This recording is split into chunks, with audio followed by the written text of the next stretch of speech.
Welcome back to Mondays with Megan. We are here to reflect a little bit on something that touched on in a recent video, probably from last month, about one of the things I mentioned this in passing about what in the video of what actually is the woke ideology, what is radical leftism.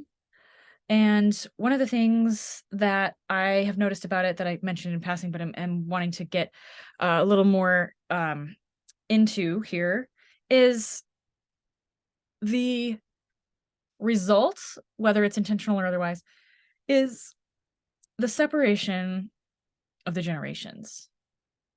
So, and I've seen various debates about this on Facebook about, is public education really turning kids against their parents? And what do you expect parents to do if they can't homeschool their kids? And this topic is not really about that, because I actually think that the problem is much bigger than that. There is this understanding on the right, that the current regime, the leftist radical woke regime, is attacking the family, based on just the redefinitions of marriage and the redefinitions of family, and kind of saying traditional structures aren't even really just one option of many, which they would like you to believe, but they're actually the oppressive one.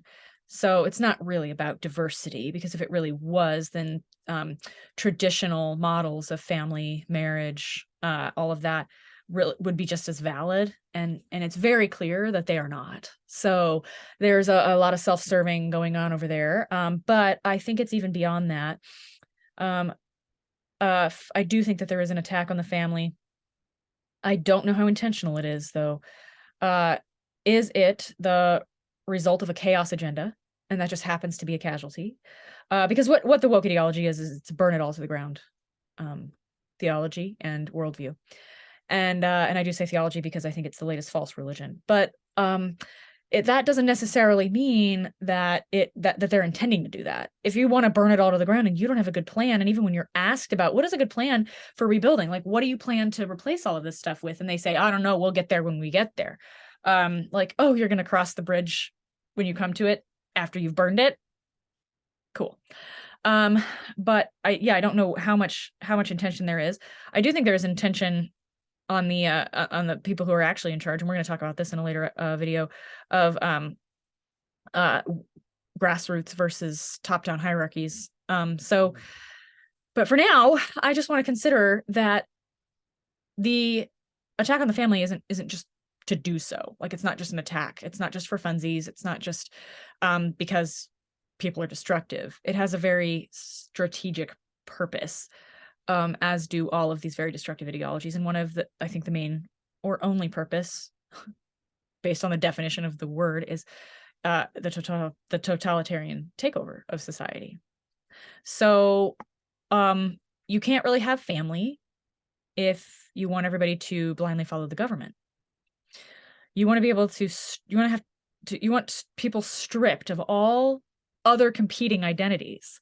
So you see that this identity politics, which you don't even really regularly use that term anymore, right?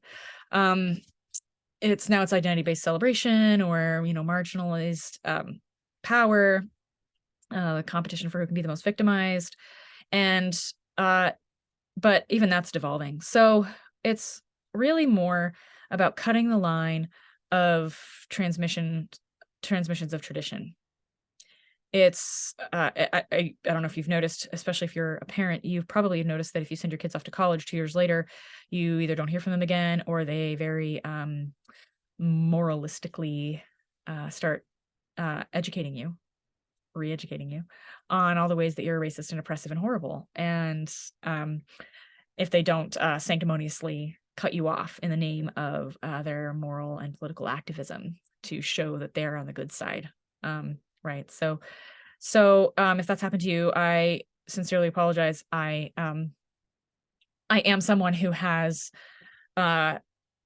worked out I've deprogrammed myself from the woke cult, and I'm helping other people untangle all of that all of that too. So there's that. And one of the ways I'm doing that is by sharing, okay, what happened? How did I get out of it?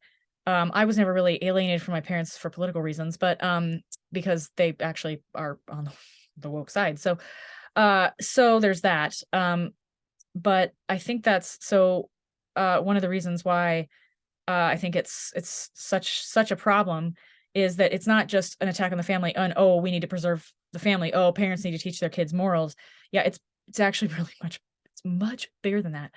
Um, the totalitarian worldview wants to strip all humanity from you. They want to strip all identities, all identification that is not to the state. And they're going to start with the family, but they're not going to end there.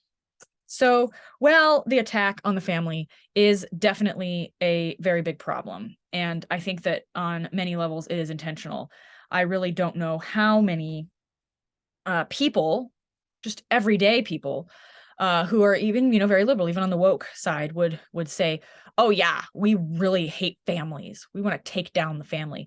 Even people who didn't have great upbringings, even people who didn't have great families. The reason that you didn't have a great family is because it's not supposed to be that way. There are unfortunately a lot of families that are horrifically abusive. There are a lot of estrangements that needed to happen for safety reasons, but it's really not. It's not supposed to be that way, and I think we all know that. So, and again, that's not to minimize any horrible experience that people had with the family. Some people might say good riddance, but I think on the whole, we kind of know something's wrong. So it is to cut off the line of transmission of tradition, because that's how the totalitarian worldview replicates itself and even takes hold in the first place. It has to replace the loyalties that currently exist, because that's what totalitarianism is. Totality, total. It needs your total alliance, which by definition, if that's not to God, then that's from hell. So, and I haven't officially run the numbers, but I'm pretty sure totalitarianism has killed more people than plagues. Could be wrong. But it's not nothing. So totalitarianism will not keep us safe. This issue is much bigger than parental rights.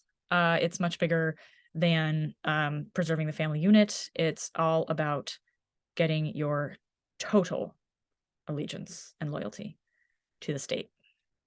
And you will never be able to achieve that. So if you want safety from totalitarian, if you want safety, what you actually want to do is identify the enemy correctly. Totalitarianism is that enemy. So, and it looks a lot like separating children from their parents, turning children against their parents, and turning the generations one against another. So that's it for today. Next week, we'll probably be talking more about the thing I said at the beginning, which I was going to do a good job of remembering, and then I did not. So it'll be a surprise even to me what we're going to talk about next week on Mondays with Megan. And oh, yeah, are you back? Yeah, you're back. Oh, yeah. Yeah, do you have tissue paper somehow? You gonna wrap a Christmas present? Yeah. The good news is that the thing I like about New Year's is that Christmas hasn't happened yet this year. So that's fun. Okay. Anyway, we'll be back next week with more Mondays with Megan. Okay, bye.